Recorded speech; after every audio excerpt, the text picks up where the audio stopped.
अब इस बार खुद ही मैदान में आ जाना चाहिए और अगली बार पेंशनर की सरकार होनी चाहिए।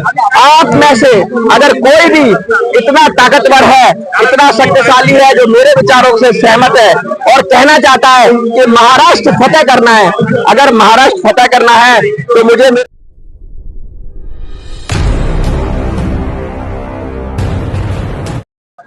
ईपीएस की जो आवाज है, ईपीएस 95 में बढ़ोतरी की आवाज है, लगातार उठती जा रही है। अब ये रुकने वाली नहीं है।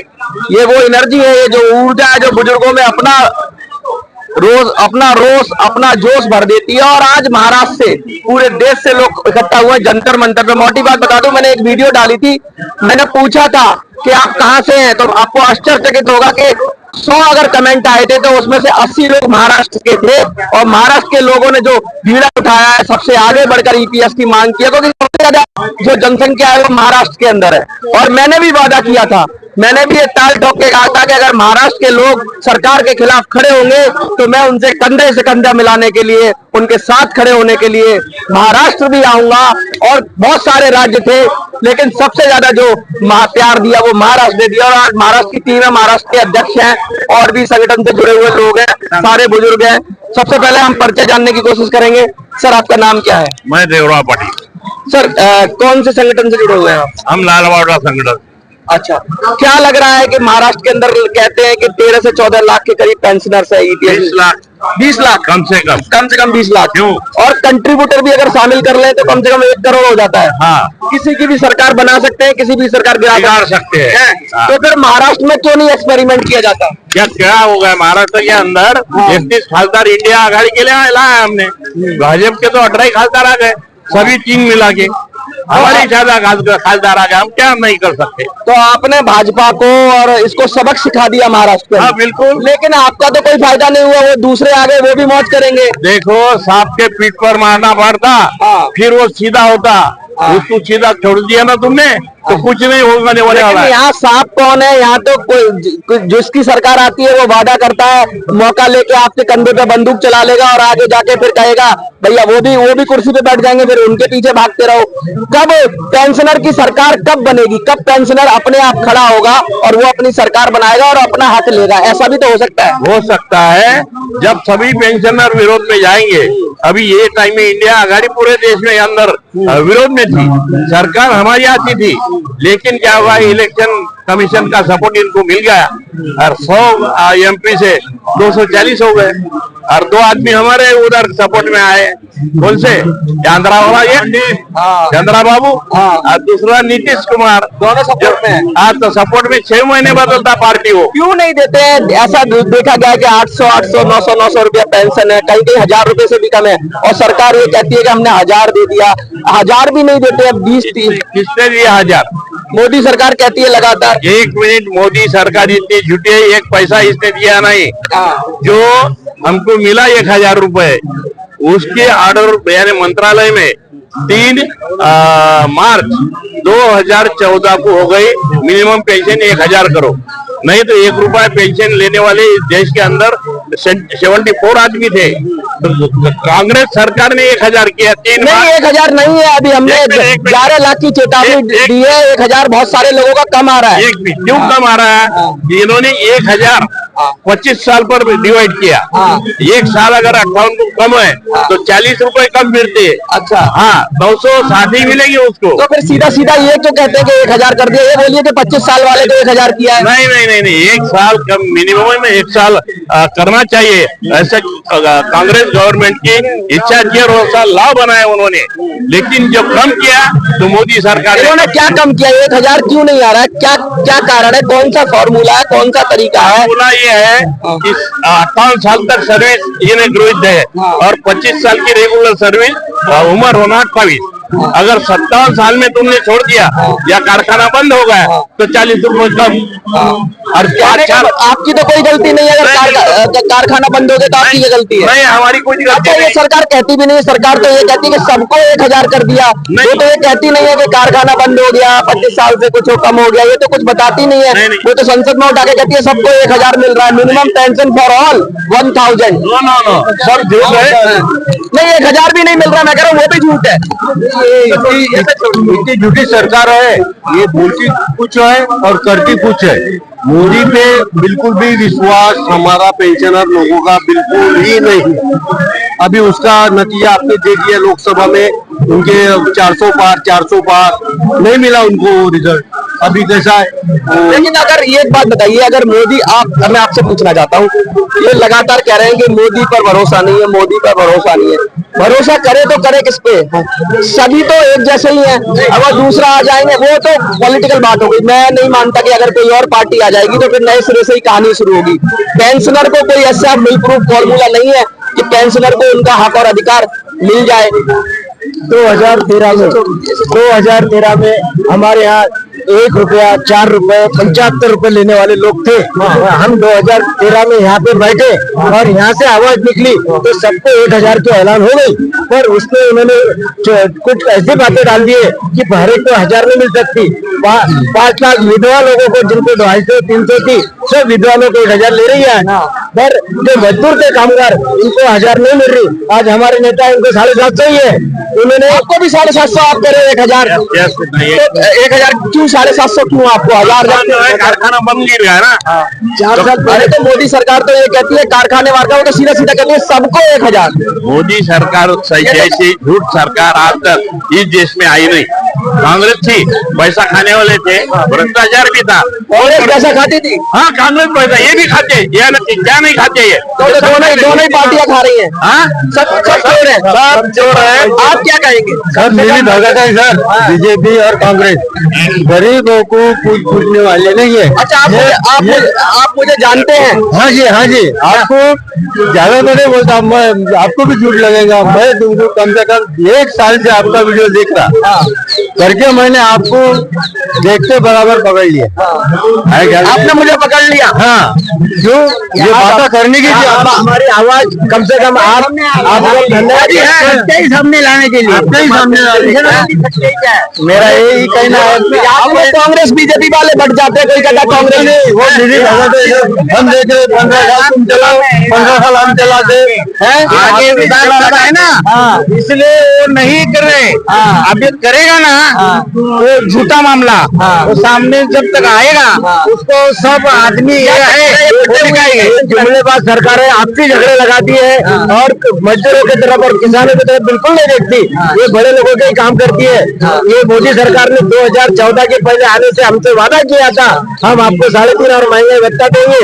हमारे पास यहाँ पर और जावड़ेकर का बयान याद है? याद है, आया था, 5 में आया था, 3 जगह हमारे से आके वादा किया था 90 दिन के अंदर हमको 3.5 और महंगे भत्ता देंगे। बाद में हम उसके घर पे गए, 50 दिन के बाद उसने हमारे सामने आए नहीं और आज तक हमारे सामने देखा भी नहीं।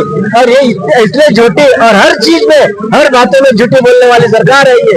और कम से कम मजदूरों को जिसके भरोसे देश चलता है उनको झूठा रखता है। वो प्रकाश येड़े ने वर्धा के अंदर मीटिंग लिया था, वो उसने प्रकाश जावड़ेकर ने वहां पर भी कम से कम 10,000 रुपए उस वक्त जमा करे मीटिंग लेके।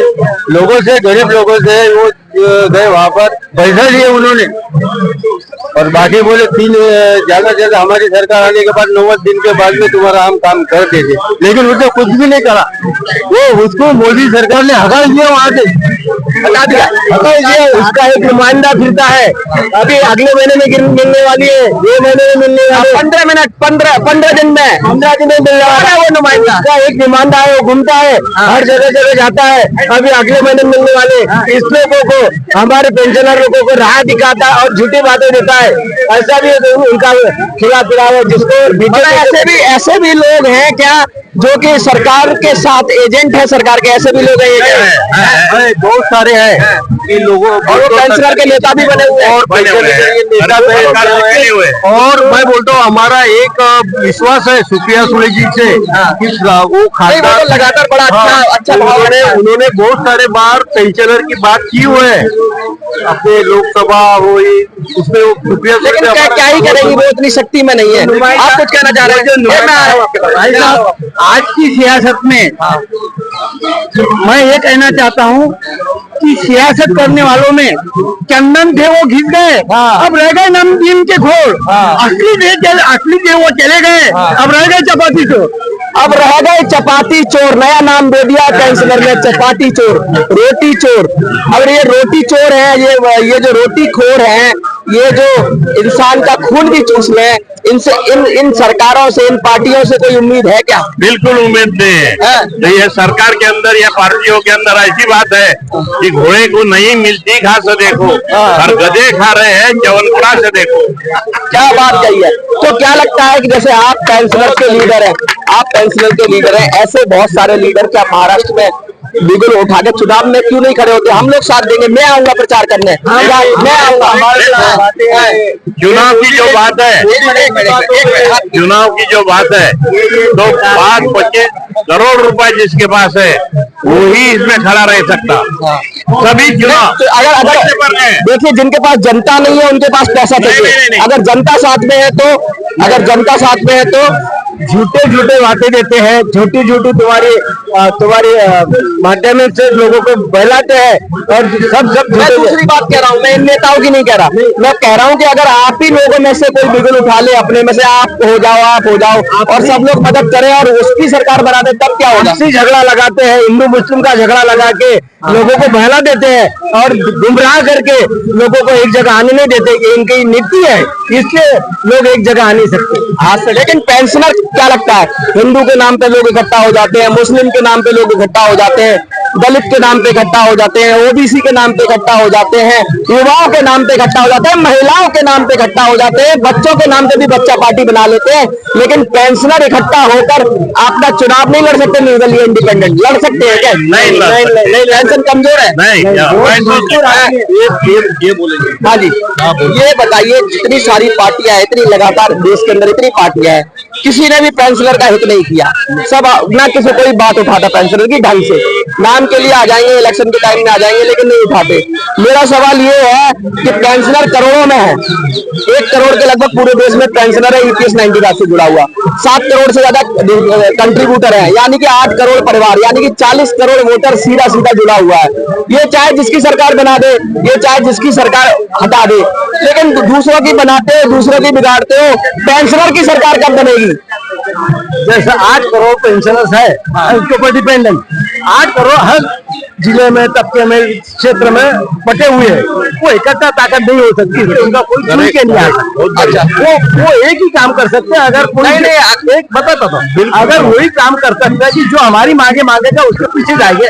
अगर अगले बार पीछे चलते तो बहुत टाइम हो गया, पीछे चलते एक मिनट, अब की बार ये बोला जाएगा, अब की बार पेंशनर की सरकार का ये नारा बुलंद होगा या पीछे चलेंगे? तो पीछे चलने वाले नहीं। आप पेंशनर की जो बात करेगा वही देश पर राज करेगा, ये हमारा नारा। पीछे लगाएंगे नारा के आगे बढ़ के खुद झंडा उठाएंगे? बिल्कुल नहीं, पीछे नहीं ना आगे नहीं, हमारा बुलंद आवाज रहेगा कि जो हमारी पेंशनर की बात करेगा वही देश पर राज करेगा। ये बात सीधी मोटी हो रही है। ये बात आपको समझ में आनी चाहिए कि जो पेंशनर की बात करेगा वो देश पर राज करेगा की बात होनी चाहिए। पेंशनर को आगे उठाना चाहिए, पेंशनर को आगे बढ़ाना चाहिए, पेंशनर को अब वो मकाम, मैं नहीं मानता बहुत सारे नेता आते हैं कि हम किसी पार्टी के पीछे चले जाएंगे, किसी उसके पीछे चले जाएंगे, किसी और जगह चले जाएंगे, किसी और को फॉलो कर लेंगे, किसी और के पीछे खड़े हो जाएंगे। कब तक दूसरों के पीछे खड़े रहोगे? कब तक दूसरों की बात जोते रहोगे? कब तक मसीहा बनकर मसीहाओं की तलाश करते रहोगे?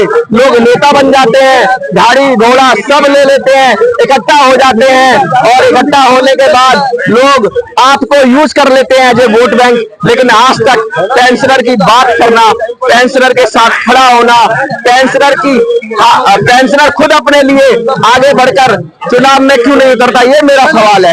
आपका क्या जवाब है? आपको क्या लगता है कि पेंशनर्स को अब इस बार खुद ही मैदान में आ जाना चाहिए और अब की बार पेंशनर की सरकार होनी चाहिए?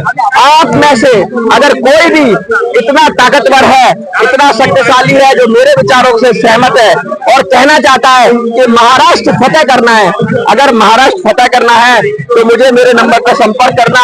मैं आपको जिताने के लिए अपनी जान लगा दूंगा, जोर लगा दूंगा। और अब की बार मैं चाहूंगा कि महाराष्ट्र के सदन में, महाराष्ट्र की विधानसभा में पेंशनर भी आए और डायरेक्ट पेंशनर आए और पेंशनर आकर अपना काम करें, अपना नाम करें, अपनी ताकत बढ़ाएं और पेंशनर की सरकार बनाएं। लिख दीजिए कमेंट में, अगर आपको महाराष्ट्र फतेह करना है तो लिख दीजिए महाराष्ट्र फतेह करना है। देखते रहिए।